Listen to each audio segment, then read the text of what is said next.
ಒಬ್ಬ ಯುವಕ ಈ ಕುಟುಂಬದ ಪರಿಸ್ಥಿತಿ ನೋಡಿ ಒಂದು ಟ್ವೀಟ್ ಮಾಡಿ, ಈ ಟ್ವೀಟ್ ನೋಡಿದಂತವರು ದಯವಿಟ್ಟು ಕುಮಾರಸ್ವಾಮಿ ಅವರು ಗಮನಿಸ್ತಾನೆ ಅಂತಕ್ಕಂಥ ಒಂದು ಸಂದೇಶ ಕೊಟ್ಟಿದ್ದಾರೆ.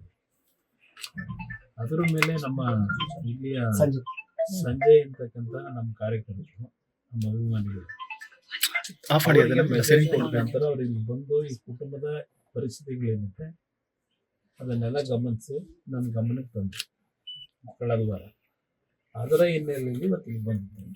ಈ ಹೆಣ್ಣು ಮಗಳು ಎರಡೂ ಕಾಲಗಳಿಲ್ಲ.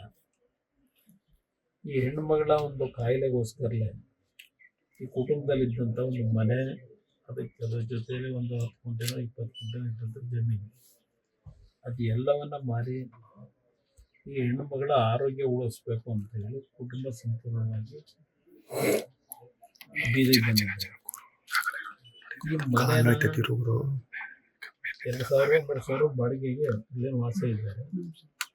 ಇಲ್ಲಿ ಕುಟುಂಬದಲ್ಲಿ ಇವತ್ತು ದುಡಿಮೆ ಮಾಡ್ತಾ ಇರತಕ್ಕಂಥದ್ದು ಈ ಹೆಣ್ಣು ಮಗಳ ತಂದೆ. ದಿನಕ್ಕೆ 450 ರೂಪಾಯಿ ಸಂಪಾದನೆ ಮಾಡ್ತಾ ಇದ್ದಾರೆ ಅಷ್ಟೇ ಅಂತಕ್ಕಂಥದ್ದನ್ನ ಹೇಳ್ತಾ ಇದ್ದಾರೆ.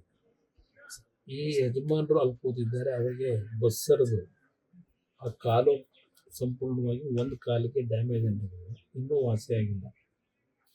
ಇದು ಒಂದು ಈ ಕುಟುಂಬದ ಪರಿಸ್ಥಿತಿ. 2 ಸಣ್ಣ ಮಕ್ಕಳಿದ್ದಾರೆ, ಹೆಣ್ಣು. ಈಗ ನಾನು ಈ ಕುಟುಂಬದ ಪರಿಸ್ಥಿತಿ ನೋಡಿ, ನಾನು ನಮ್ಮ ಹುಣಸೂರಿನ ಶಾಸಕರು ಹರೀಶ್ ಅವರು, ನಮ್ಮ MLC ಅವರು ಮಂಜೇಗೌಡರು, ನಾವೆಲ್ಲ ಇವತ್ತೇನು ಬಂದಿದ್ದೇವೆ. ಇವತ್ತು ಒಂದು ಲೀಸ್ಗೆ ಮನೇನ ಮಾಡಿಸ್ಕೊಳ್ಳೋಣ ಅಂತಂದರೆ ನಾನು ಜಿಲ್ಲಾಧಿಕಾರಿಗಳಿಗೆ ಫೋನ್ ಮಾಡಿ ಕುಟುಂಬದ ಸಮಸ್ಯೆ ಬಗ್ಗೆ ಚರ್ಚೆ ಮಾಡಿದಾಗ ಜಿಲ್ಲಾಧಿಕಾರಿಗಳಾಗಲೇ ಈಗಾಗಲೇ ಅವರು CO ಅವರು ತಕ್ಷಣ ಸ್ಪಂದಿಸಿದ್ದಾರೆ, ಏನಿದೆ ಪರಿಸ್ಥಿತಿ ನೋಡಬೇಕು ಅಂತ. ಈಗ ತಹಶೀಲ್ದಾರರು ಬಂದಿದ್ದಾರೆ. ಇಲ್ಲಿ ಪ್ರಶ್ನೆ ಸರ್ಕಾರದಲ್ಲಿ ನಾನು ಚೆಕ್ ಮಾಡಿದಾಗ CO ಅವರು ಹೇಳಿದಂಥದ್ದು ಇನ್ನೂ 1 ವರ್ಷವಾದರೂ ಸೈಟ್ ಕೊಡ್ತಕ್ಕಂಥದ್ದು, ಮನೆ ಕೊಡ್ತಕ್ಕಂಥದ್ದಕ್ಕೆ ಸರ್ಕಾರದಲ್ಲಿ ಬಜೆಟ್ ಇವತ್ತು ಸಾಧ್ಯ ಇಲ್ಲ ಅಂತಕ್ಕಂಥದ್ದು ಒಂದು ವಿಷಯ ನಮ್ಮ ಗಮನಕ್ಕೆ ಬಂದಿದೆ. ಆ ಹಿನ್ನೆಲೆಯಲ್ಲಿ ಈಗ ನಾನು ಈ ಬಾಡಿಗೆ ಕೊಟ್ಟಂತ ವ್ಯಕ್ತಿ ಅವರು ಪಾಂಡವಪುರದಲ್ಲಿ ವಾಸ ಇದ್ದಾರೆ, ಪಾಂಡವಪುರದಲ್ಲಿದ್ದಾರೆ. ಅವರಿಗೆ ನಾನು ನೋಡೋಣ ದೂರವಾಣಿ ಕರೆ ಮುಖಾಂತರ ನಾನೇ ಮಾತಾಡೋಣ ಅಂತ ಹೇಳಿ ಲೀಸ್ಗೆ ಏನಾದರೂ ಕೊಡ್ಲಿಕ್ಕೆ ಸಾಧ್ಯ ಇದ್ರೆ ಅಂತಕ್ಕಂಥದ್ದನ್ನು ಮಾತಾಡ್ತಿದ್ದಂಗೆ ಅವರು ಇಲ್ಲ ನಾನು ಮಾರಾಟ ಮಾಡಬೇಕು ಅಂತ ತೀರ್ಮಾನ ಮಾಡಿಬಿಟ್ಟಿದ್ದೀನಿ ಅಂತಕ್ಕಂಥ ಪಾಪ ಅವರ ಕಷ್ಟಗಳೇನಿದೆಯೋ ನಾನು ಅವ್ರ ಬಗ್ಗೆ ಟೀಕೆ ಮಾಡಿ ಅವರು ನನ್ನ ಗಮನಕ್ಕೆ ಅಂತಂದಿದ್ದಾರೆ. ಒಂದು ವಾರ 10 ದಿವಸದಲ್ಲಿ ನಮ್ಮ ಇಲ್ಲಿಯ ನಮ್ಮ ಲೀಡರ್ಗಳಿದ್ದಾರೆ, ಮತ್ತು ನಮ್ಮ ಶಾಸಕರು, ವಿಧಾನ ಪರಿಷತ್ ಸದಸ್ಯರು, ರವಿ, ನಮ್ಮ ಸಂಜಯ್ ಇವ್ರಿಗೆ ಎಲ್ಲರಿಗೂ ಗಮನ ಕೊಟ್ಟಿದ್ದೇನೆ. ಇನ್ನೊಬ್ರು ನಮ್ಮ ಅಭಿ ಅಂತ ಹೇಳಿ ಅವ್ರಿಗೂ ಹೇಳಿದ್ದೇನೆ, ಇಲ್ಲೇ ಯಾವುದಾದ್ರೂ ಒಂದು ಮನೆ ಇಲ್ಲ ಮಾರಾಟಕ್ಕಿದ್ರೆ ಇಲ್ಲ ಲೀಸ್ ತಕ್ಷಣ ನೋಡ್ಲಿಕ್ಕೆ ಹೇಳಿದ್ರೆ ಒಂದು ವಾರ 10 ದಿವಸದಲ್ಲಿ ಅವ್ರಿಗೆ ವ್ಯವಸ್ಥೆ ಮಾಡ್ತಕ್ಕಂಥದ್ದು ತೀರ್ಮಾನ ಮಾಡಿದ್ದಾರೆ. ಅದು ಒಂದು ಭಾಗ. ಅದ್ರ ಜೊತೆಗೆ ಅವ್ರ ಕಾಲಿನ ಸರಿಪಡಿಸ್ತಕ್ಕಂಥದ್ದಕ್ಕೆ ನಮ್ಮ ಬೇಕಾದಂಥ ಕೆಲವು ಡಾಕ್ಟರ್ ಹೇಳಿದ್ದಾರೆ, ಹೇಳಿ ಸರಿಪಡಿಸ್ಲಿಕ್ಕೆ ಪ್ರಯತ್ನ ಪಟ್ಟು ಒಂದು ಅಂಗಡಿ ಹಾಕಿಡ್ಲಿಕ್ಕೆ ಒಂದು ಜಾಗ. ಮೇಡಮ್ ಅವ್ರೆ, ಒಂದು ಏನಾದ್ರೂ ಒಂದು ಜಾಗ ಎಲ್ಲಾದ್ರೂ ಇಲ್ಲೇ ಕೊಟ್ಟರು ಪರವಾಗಿಲ್ಲ, ಇಲ್ಲೇ ಕೊಟ್ಟರು ಒಳ್ಳೇದಮ್ಮ, ಇಲ್ಲೇ ಕೊಟ್ಟರು ಒಳ್ಳೇದಮ್ಮ. ನಾವು ವ್ಯವಸ್ಥೆ ಏನ್ ಬೇಕೋ ಮಾಡೋಣ, ನೀವು ಸ್ವಲ್ಪ ಅದರಿಂದ ಇವತ್ತು ಅವರು ದುಡಿಮೆ ಮಾಡ್ತಕ್ಕಂಥದ್ದಕ್ಕೆ ಒಂದು ಸಣ್ಣ ಅಂಗಡಿ ಹಾಕೊಡ್ಬೇಕಂತಕ್ಕೆ ಏನ್ ಬೇಕೋ ವ್ಯವಸ್ಥೆ ಮಾಡಬೇಕು ಅಂತ ನೀವೇ ಬರ್ಬೇಕಾಗಿ ಬಂತು. ಇದಕ್ಕೆ ರಾಜ್ಯ ಸರ್ಕಾರದಲ್ಲಿ ಏನು ಸಹಾಯ ಮಾಡಿಲ್ಲ ಅಂತ ಎಲ್ಲರೂ ಕೇಳ್ಕೊಂಡ್ರೆ MP ಇಲ್ಲಿ ಸ್ಥಳೀಯದ MP MLA ಗಳಿಗೆಲ್ಲರೂ ಕೇಳಿದ್ರು. ಗೈಡ್ ಲೈನ್ಸ್ ಗಳಲ್ಲಿ ಹಲವಾರು ನ್ಯೂನತೆಗಳು ಇದ್ದಾವೆ.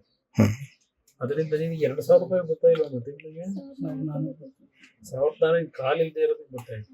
ಗೃಹಲಕ್ಷ್ಮಿದು ಮಾಡಿಸಿ ಇವರು ಬೇರೆ ರೇಷನ್ ಕಾರ್ಡ್ ನಮ್ಮ ಜೊತೆ ಅವ್ರ ತಾಯಿಯವರು ಬರೋದು ಗೊತ್ತಾಯಿಲ್ಲ. ಬರೀ ಇದು ಹ್ಯಾಂಡಿಕ್ಯಾಪ್ಟ್ ಇದೆ ಗೊತ್ತಿದೆ, ಡಿಸೇಬಲ್ಡ್ ಅವ್ರಿಗೆ ಬರುತ್ತಾ, ಅವ್ರಿಗೆ ಬರುತ್ತೆ. ಅದರಿಂದ ಇಲ್ಲಿ ಮನೆ ಕೊಡಿಸ್ತಕ್ಕಂಥದಕ್ಕೆ ಅಧಿಕಾರಿಗಳಿಗೂ ಅಧಿಕಾರ ಇಲ್ಲ. ಅಲ್ಲಿ ಸರ್ಕಾರದಿಂದ ಅಲಾಟ್ ಆಗಬೇಕು. ಅದು ನಿಮಗೆ ಗೊತ್ತು, ಪಂಚಾಯತಿ ಇದು ಗೌರ್ಮೆಂಟಿಂದ ಏನು ಅಲಾಟ್ ಮಾಡ್ತಾರೆ ಆಶ್ರಯ ಸ್ಕೀಮ್ನಲ್ಲಿ ಅದು ಒಂದು ಭಾಗ.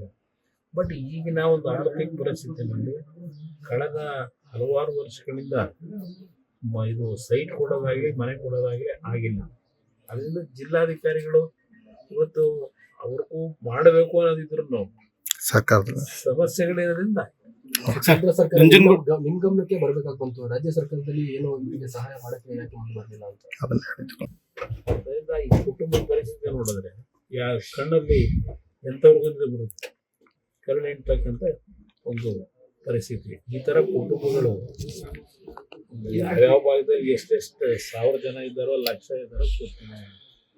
ಆದ್ರೆ ನನ್ನ ಗಮನಕ್ಕೆ ಬಂದಂಥ ಸಂದರ್ಭದಲ್ಲಿ ಸಹಾಯ ಮಾಡ್ತಕ್ಕಂಥದ್ದು ನಾನು ಮೊದಲಿಂದ ಬೆಳೆಸ್ಕೊಂಬಂದಿರೋ ಹವ್ಯಾಸ. ಈ ಕುಟುಂಬಕ್ಕೆ ಒಂದು ಶಾಶ್ವತ ಅಂತ ಏನೋ ಒಂದು ನಂಬಿಕೆ ಮೇಲೆ ಪಾಪ ಯಾರೋ ಒಬ್ಬ ಯುವಕ ಕುಮಾರಣ್ಣವ್ರ ಗಮನಕ್ಕೆ ತನ್ನಿ ಅಂತಕ್ಕಂಥದನ್ನ ಈ ಕುಟುಂಬದ ಪರಿಸ್ಥಿತಿ ನೋಡಿ ಅವನೇನು ಕೊಟ್ಟಿದ್ದಾನೆ, ಅವನು ಚೇತನ್ ಅಂತ ಅದು ನಾನು ನೋಡಿದ ಮೇಲೆ ಇಲ್ಲಿ ಬರಬೇಕು ಅಂತಕ್ಕಂಥ ಒಂದು ತೀರ್ಮಾನ ಮಾಡಿ ಇವತ್ತು ಬಂದಿದ್ದೀನಿ. ಈ ಕುಟುಂಬದ ಎಲ್ಲ ಪರಿಸ್ಥಿತಿ ಮಕ್ಕಳೇನಿದ್ದಾವೆ ಇವಕ್ಕೆಲ್ಲ ನಮ್ಮ ಮಂಜೇಗೌಡರು ಆ ಮಕ್ಕಳ ಎಜುಕೇಷನ್ಗೆ ನಾನು ಜವಾಬ್ದಾರಿ ತಗೋತೀನಿ ಅಣ್ಣ ಅಂತಕ್ಕಂಥದ್ದನ್ನು ಮಂಜೇಗೌಡರು MLC ಅವರು ಏನು ಹೇಳ್ತಿದ್ದಾರೆ. ಮನೆ ವಿಷಯದಲ್ಲೂ ಹರೀಶ್ ಅವರು, ರವಿ ಇವರೆಲ್ಲ ಕೂತು ಸಂಜೆ ಎಲ್ಲ ಕೂತು ಈವನ್ ಅಂತ 10 ದಿವಸದೊಳಗೆ ಮನೆ ಪರಿಸ್ಥಿತಿಗೆ ಸರಿಪಡಿಸ್ಕೊಂಡು ತಯಾರಾಗಿದ್ದೇವೆ. ನಾನು ಉರ್ಲಳ್ಳಿ ಗ್ರಾಮದ ಜನತೆಯಲ್ಲೂ ಮನವಿ ಮಾಡೋದು, ಯಾರಾದರೂ ದೊಡ್ಡ ಮನಸ್ಸು ಮಾಡಿ ಇಲ್ಲ ಜಾಗನಾದರೂ ಕೊಡ್ತೀರಾ ಇಲ್ಲ ಮನೆನಾದರೂ ಯಾರಾದರೂ ಕೊಡೋದಿದ್ರೆ ದಯವಿಟ್ಟು ಒಂದು ಮಾನವೀಯತೆ ದೃಷ್ಟಿಯಿಂದ ಈ ಕುಟುಂಬಕ್ಕೆ ಸಹಾಯ ಮಾಡಿ ಅಂತೇಳಿ ಉರ್ಲಳ್ಳಿ ಗ್ರಾಮಸ್ಥರಿಗೂ ಮನವಿ. DC ಅವರಿಗೆ ಮನವಿ ಕೇಳಿದ್ವಿ, DC ಅವ್ರನ್ನ ಕೇಳಿದ್ವಿ.